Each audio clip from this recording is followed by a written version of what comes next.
Hello guys, good morning. Welcome to my mini blog. यो चाहिँ मेरो फर्स्ट मिनी ब्लग हो। सो म चाहिँ आज अलि नर्भस छु। म चाहिँ पहिले स्टार्ट गर्न सोचेको थिएँ, तर सिचुएसनले गर्दा चाहिँ भएन। तर फाइनल्ली आजबाट चाहिँ मैले मेरो मिनी ब्लग स्टार्ट गर्दैछु। आज चाहिँ म चाहिँ दिदीकोमा थिएँ, हिजो नै आएको थिएँ। अनि म चाहिँ उठेँ, तर उठ्ने बेलाको चाहिँ मैले चाहिँ मिनी ब्लग रिकर्ड गर्नै बिर्सेछु होइन गाइस। अनि म चाहिँ उठेपछि फ्रेस भएँ, अनि हातमुख धोएँ, त्यसपछि पानी पिएँ, अनि वाटरमेलन खाएँ।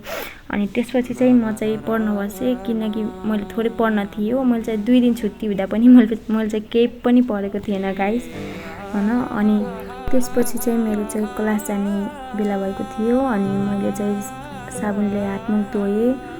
अनि मैले चाहिँ सधैँ साबुनले नै हातमुख धुने गर्छु। अनि त्यसपछि चाहिँ म चाहिँ कपडा लाएर रेडी भएँ, अनि म चाहिँ क्लास जान लागेको। अनि आजलाई यति नै, भोलि भेटौँला, बाई बाई।